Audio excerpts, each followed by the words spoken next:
to International Women's Day. I'm absolutely delighted to have you here to be the gender intelligent leader and CEO. Deeply committed to also inclusion, which is super important at Science Bank. And I just welcome you to for us to have an authentic conversation about what you see and the impact that you've seen, gender intelligent and inclusion has made, in science. So my first question to you. I just want to say, Barbara, I'm thrilled to be here, and especially as we look at and celebrate Women's Day. And I want to congratulate and thank you for all you're doing and the help you've given me and my organization. I really appreciate it. Thank you, Scott. Thank you so much. And, I've kind of been following you under your leadership for several years now, and, been extremely impressed. And that's why I actually called you to be, the CEO that I wanted to interview for 2021 International Women's Day. So let's get started. So under your leadership, science has made, really, in my impression, significant and lasting progress when it comes to gender intelligent inclusion. We started with a diagnostic, and I had some incredibly pleasant surprises as to how you rated in comparison to other financial services industries. Very impressed. But from your perspective, what are the things that you feel that you really have been able to make progress in terms of yourself and also your leadership team? Okay. Well, I would start out by saying one of our guiding principles, and this explains why it's so important for us to do this, is to create value. And we believe in creating value, obviously, for our customers and our communities and our shareholders, but also for our employees. And I think that the heart of your question is right there in by doing this, by looking at diversity and equity and inclusion and learning how to communicate well, which you've taught us, and how to take advantage of the talents and skills that both men and women bring to an organization. It helps us to create that value. Women are our customers. Women are our shareholders. Women play an important role in our community, and women play an important role in our organization. And so as I've thought about this, I thought, we need to make sure that we are creating value for all of these people. And I think as I've thought about the things that I've been most proud of, it's how you've taught, as we've gone through these gender intelligent classes, how we can look at each other, men and women, minority and not, and maximize the value that each brings to the organization, that each is part of the organization, each has a voice that counts, each has a voice that we need. And one of the things that you've taught me that has really stayed with me, you said at one point, and I don't know if you remember this, Barbara, but you said, diversity on its own will not create inclusion. And that to have an inclusive group, you have to understand and communicate with each other and unlock the potential that people have. And as I thought about that, I think that's the thing that I'm most proud of, is that we've started to unlock that potential, following your example.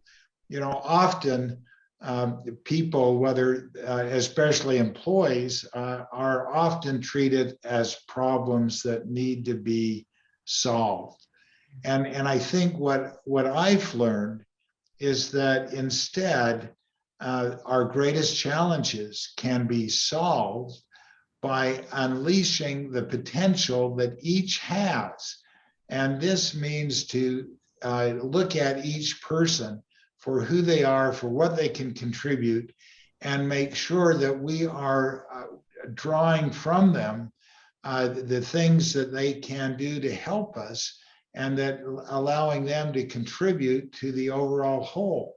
And I think that message in how you communicate, how you listen, how you understand how they think, and how you think, and it all helps pull this together. And by doing this, it allows us to create greater value because we are maximizing the power of women in our organization. Thank you, Scott. That's fantastic. You know, it really is about creating value and shifting the mindset, which you've heard me say, about moving from great minds think alike to great minds think unalike, and what that unalikeness is. And I know you made tremendous progress in terms of representation of women. Could you share a little bit about what that journey has been like in the last few years? Yeah, it's been an interesting journey. And to really understand it, I think you have to go back probably a decade or so. And we had Pat Jones, who was then with Dan Jones and Company, do a survey as we wanted to find out how we were viewed, Zions Bank was viewed in the community. And she did a focus group, and one of the exercises is that she asked those in the group to describe Zions as an individual. And it came back almost universal. We were described, and I just cringe every time I think about it, as an overweight, balding, white male who drove a Cadillac and lived behind a gated community.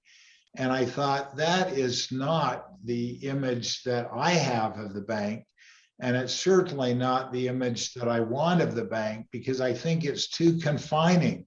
And so we really started out then to change the image and to let people know that we were a workforce that were made up of all types of people, and that we were trying to maximize our value by taking advantage of the skills of each of those important employees, and that we reached out to our community and to our customers and said, if you are a woman-owned business, we have established a special women's financial center just for you, that are staffed by excellent women bankers.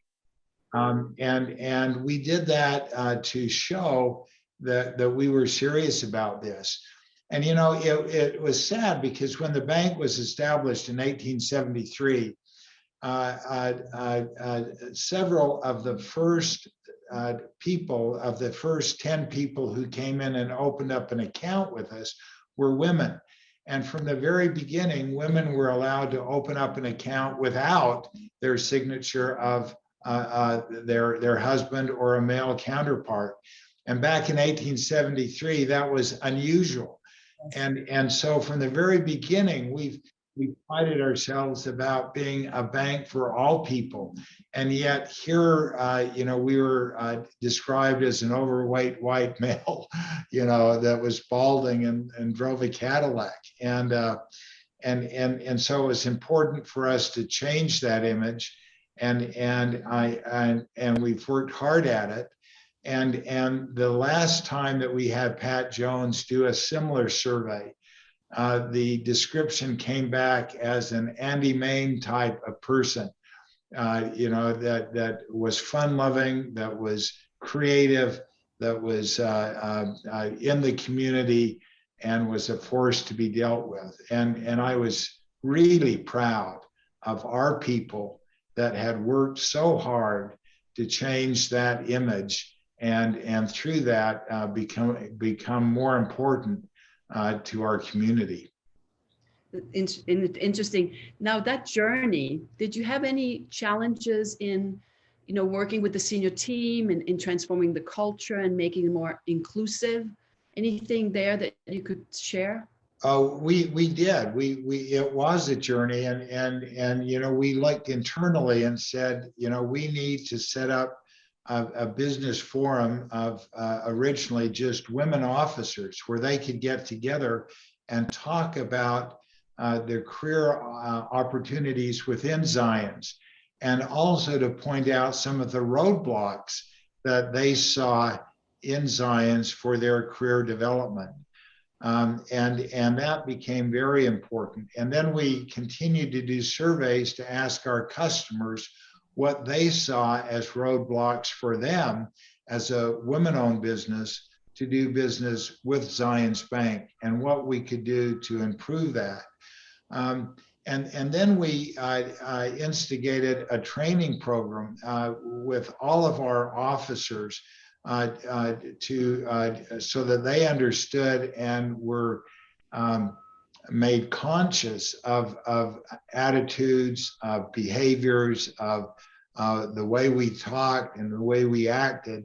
And a large part of that was having you come in and teach us on gender intelligence. And then we said we need to look at our employment and how we're made up. And while we've always had a majority of female employees, our senior management was not balanced. And so we made great efforts to ensure that we were hiring talented people, but with a diverse background in gender and ethnicity. And we took great,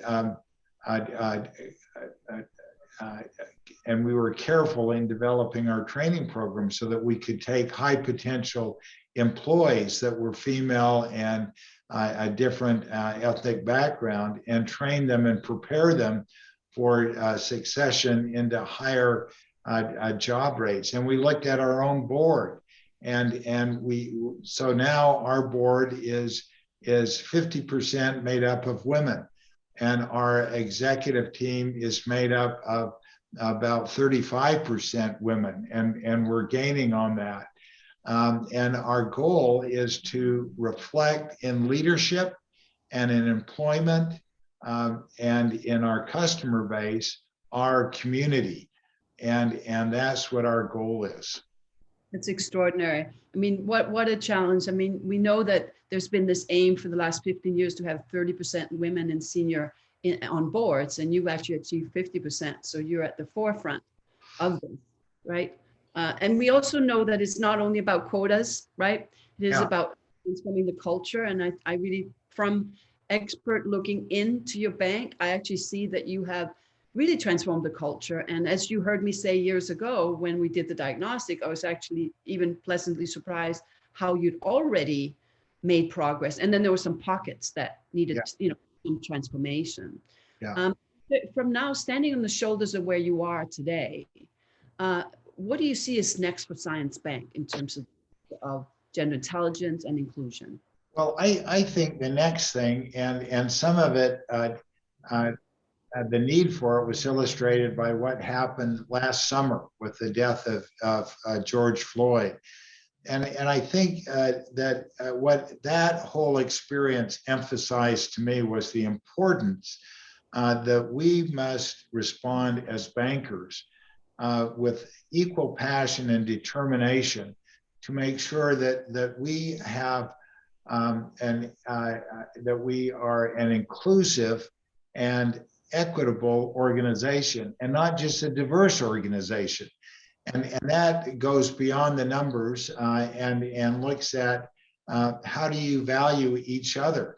And it goes beyond how you're made up as an employee base, but how are you reaching out and using your balance sheet to create value in the community? Because I truly believe that two principles that everyone should agree to is that one, everyone should have an equal opportunity to prosper, and that economic inclusion is essential to creating those opportunities to prosper.